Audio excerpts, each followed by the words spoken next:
Hi guys, thank you so much for watching my channel The Witty Turtle, and today we are going to continue with the chapter Material Cost.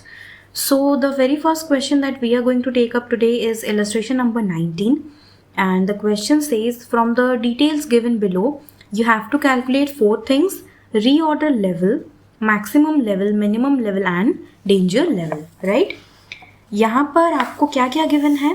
Cost of placing a purchase order is 20 rupees. O आपको given है.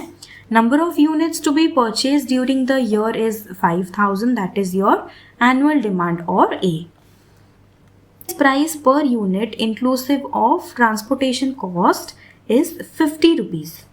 Annual cost of storage per unit is 5 rupees. This is your C, right? Details of the lead time. Average है आपका 10 दिन average लगता है आपको. Lead time मतलब क्या है, मैंने आपको बताया था फर्स्ट इनिशियल क्लासेस में कि लीड टाइम इज आप लोगों ने जिस दिन order, the day you placed your order, उस दिन से लेके जिस दिन आपका ऑर्डर आपके पास डिलीवर हो रहा है, राइट? प्लेस्ड ऑर्डर से लेके डिलीवर्ड, इसके बीच के टाइम को बोला जाता है योर लीड टाइम. ठीक है. सो यहाँ पर lead time is given as average 10 days लगता है, मैक्स टू मैक्स 15 डेज लगता है, and minimum it takes 6 days. और क्या बोल रहा है? For emergency purchases it might take 4 days. Emergency purchases कौन से केस में यूज होता है? जब हमें डेंजर लेवल कैलकुलेट करना है, तो उस केस में हमें lead time for emergency purchases वो हमें कैलकुलेट करना रहता है. Rate of consumption is given as average 15 units per day. Maximum दिया है 20 यूनिट्स पर डे और मिनिमम आपको नहीं दिया है. मिनिमम रेट ऑफ कंजम्पशन आप लोग यहाँ से निकाल सकते हो. कैसे निकालोगे? एवरेज क्या है?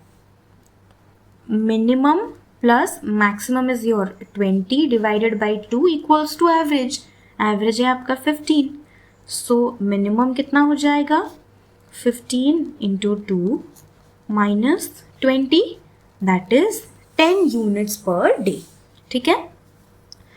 Reordering quantity is to be calculated on the basis of following information.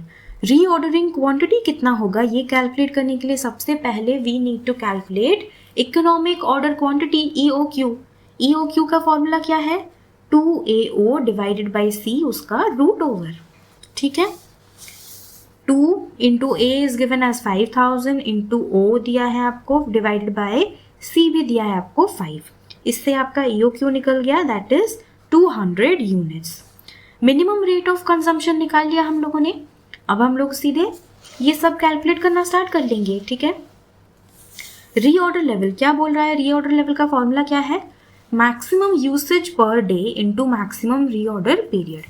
Maximum usage कितना है? 20 units per day into maximum reorder period कितना है? 15 डेज. 20 इंटू 15. नेक्स्ट है मैक्सिमम लेवल. इसका फॉर्मूला क्या है?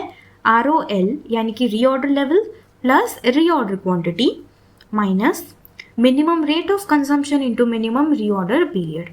ROL आपका निकला यहाँ पर 300 यूनिट्स.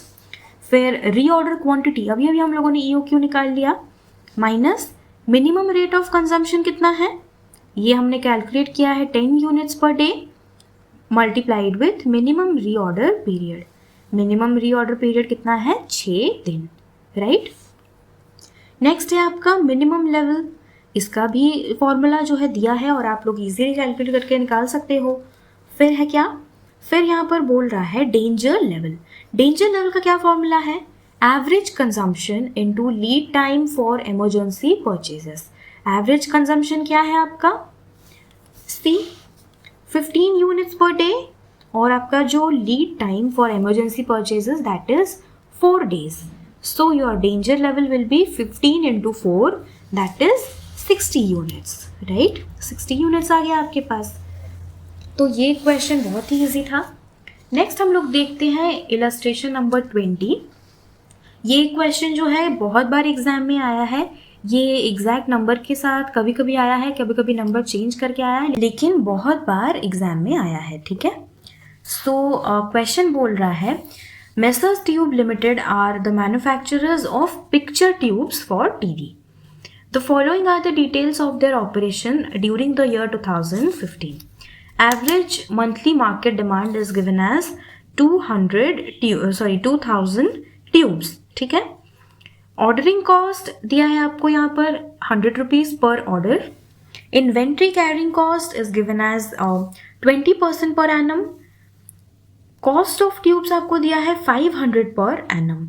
Okay, ये है आपका cost of tubes. तो आपका जो कैरिंग कॉस्ट हो जाएगा वो क्या हो जाएगा 500 पर ट्यूब का 20%. ठीक है, 500 पर ट्यूब का 20%. नेक्स्ट बोल रहा है नॉर्मल यूसेज हमें दिया है 100 ट्यूब्स पर वीक और मिनिमम यूसेज दिया है हमें 50 tubes per week. Maximum usage भी दिया है हमें 200 ट्यूब्स पर वीक और लीड टाइम टू सप्लाई दिया है 6 to 8 वीक्स. तो आपको क्वेश्चन में देखना है हमेशा कि ये जो यूसेज आपको सब कुछ दिया है ये यूसेज कितने दिन के हिसाब से दिया है. क्या ये वीकली दिया है या फिर मंथली दिया है या फिर एनुअल दिया है.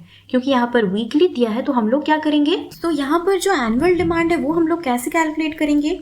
यहाँ पर अगर आप देखो तो आपकी नज़र पहले यहाँ पर जाएगी, लेकिन नहीं, ये क्या है average monthly market demand. Market में कितना डिमांड है that is 2000 tubes.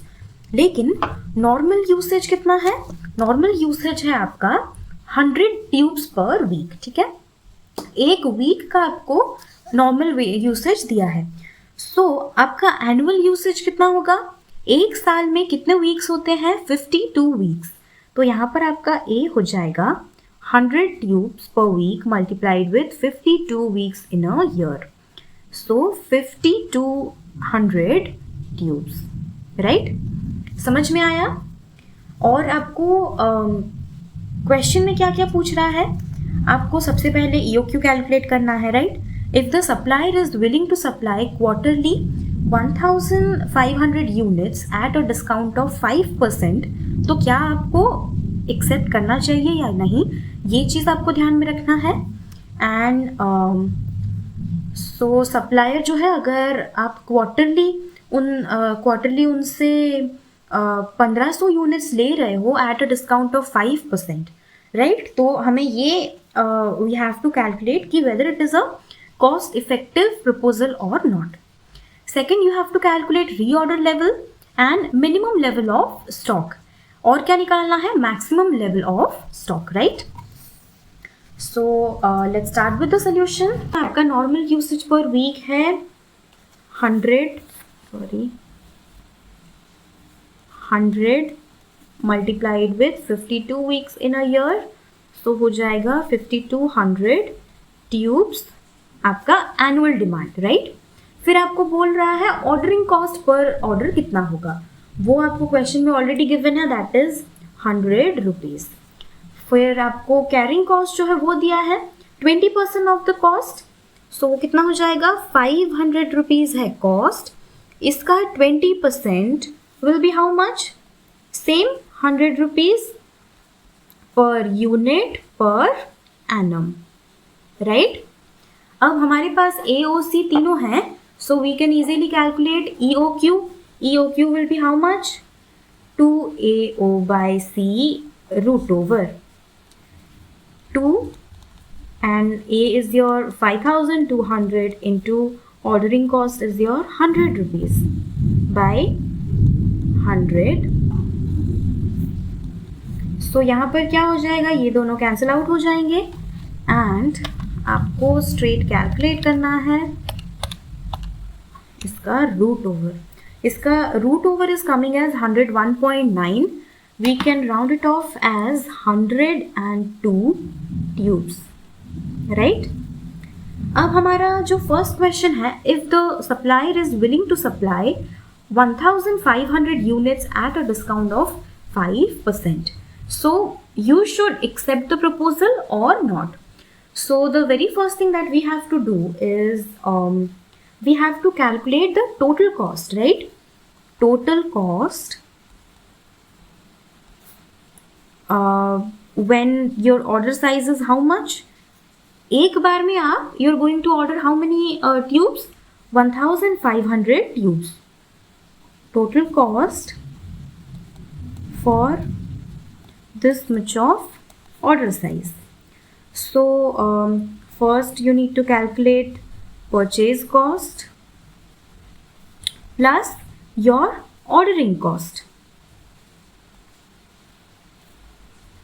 and then your carrying cost, right? Your purchase cost will be calculated for how many tubes? It will be calculated for 5200 tubes. That is your annual demand. Annually you have to purchase 5200 tubes. So that's why we are calculating total cost for the year, for the entire year, right? You have to keep this in your mind that you are calculating the total cost for the entire year. And the price is how much? The price was given in the question as 500 rupees per tube, right? But here it is saying that a discount of 5% would be allowed. 500 is your price minus 5% will be your discount. So your discounted price will be 475 rupees, right? This is your purchase cost.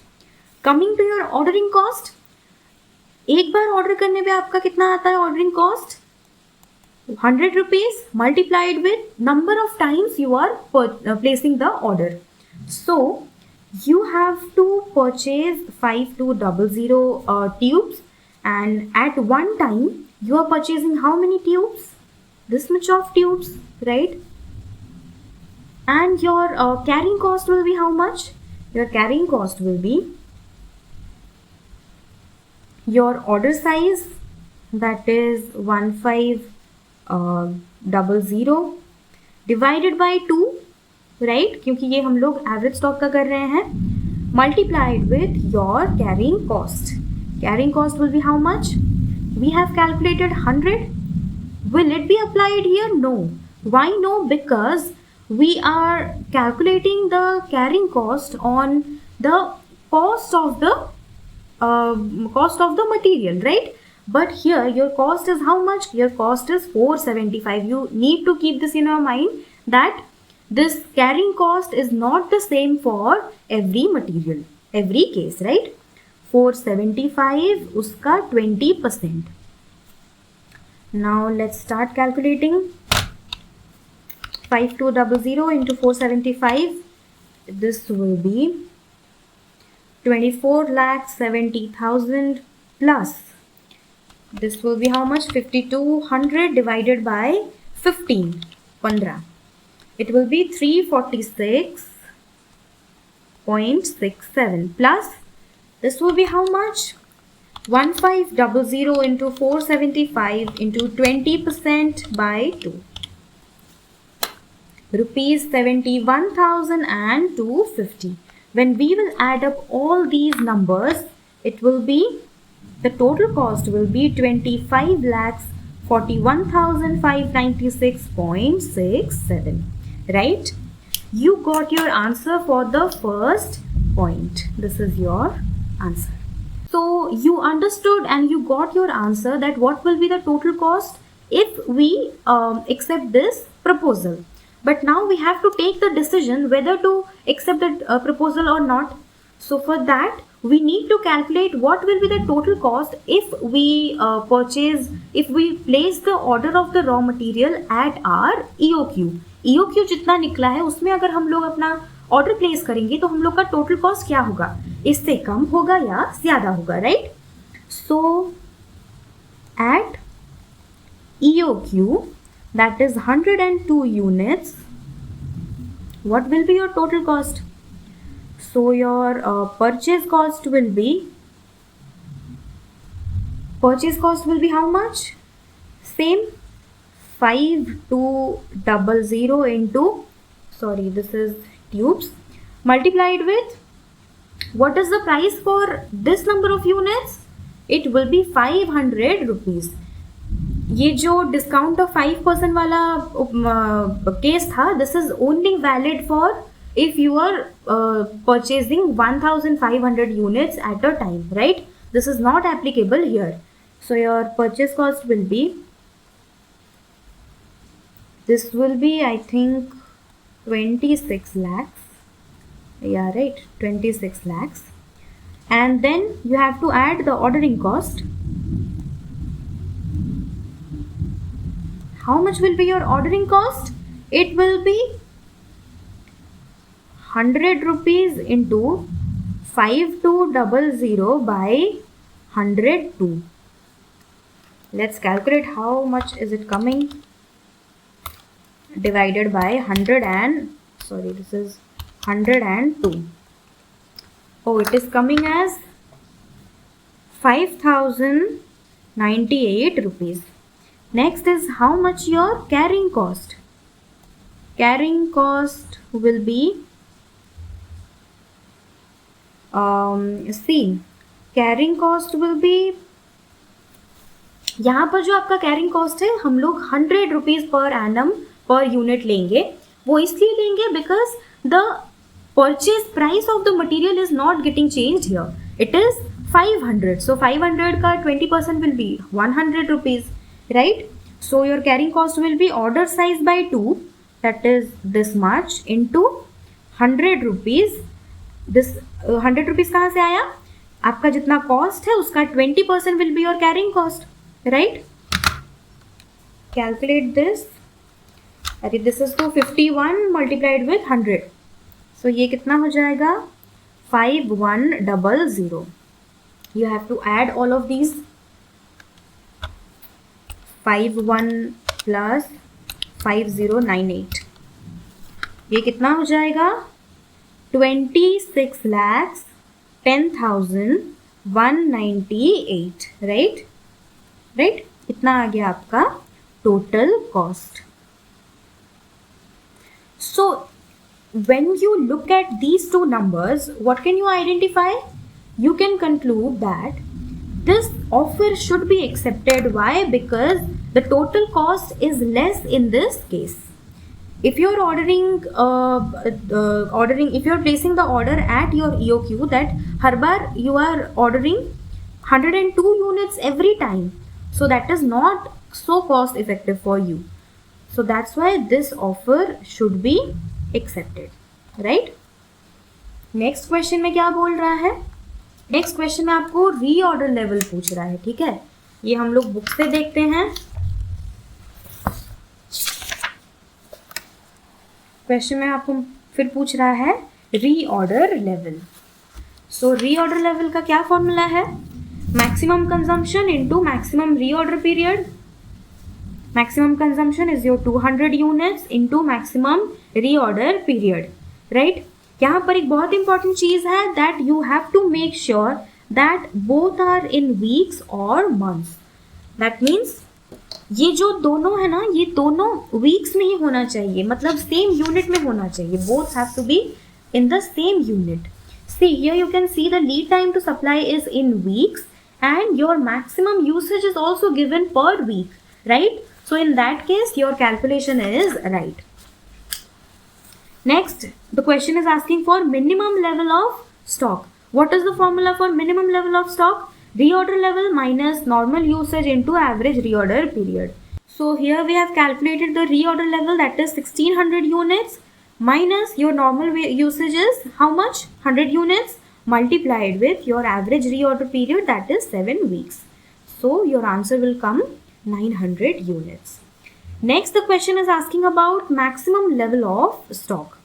So in this case, reorder level we have already calculated. What is reorder quantity? Remember, reorder quantity अगर आपको question में नहीं दिया है, that means it is your EOQ, right? Economic order quantity will be your reorder quantity. इसको just try to understand this. Reorder quantity, that means you have to order it again and again. Which quantity you are going to order again and again? Your EOQ, right? EOQ ही तो है ना, आप बार बार order place कर रहे हो. Minus minimum usage or minimum usage multiplied with minimum reorder period. Minimum usage is how much? It is given in the question. 50 tubes per week, right? 50 tubes यहाँ पर दिया है. 50 units into minimum reorder period is your 6 weeks. So ये कितना हो जाएगा? 1402 units, right? इसको calculate करने पर इतना आ जाएगा. इसके साथ आज का क्लास हम लोग का कंप्लीट होता है और इसके बाद हम लोग अगेन हमारा जितना थियोरी का क्वेश्चंस था वो सब हम लोग स्टार्ट करेंगे, थियोरी वाला जितना पोर्शन था, और जो इनिशियल क्वेश्चंस हैं वो सब भी हम लोग करेंगे। अगर आप लोग को ये वीडियो पसंद आया तो प्लीज़ इस वीडियो को लाइक करें, अपने दोस्तों के साथ शेयर करें और मेरे चैनल द विटी टर्टल को सब्सक्राइब करें। और अगर आप लोगों ने अभी तक मेरे टेलीग्राम चैनल को ज्वाइन नहीं किया है, so the link is given in the description box, please go and check it out. And I also have a WhatsApp group for only for girls, so if you are interested then you can text me in Telegram. I can add you to that group.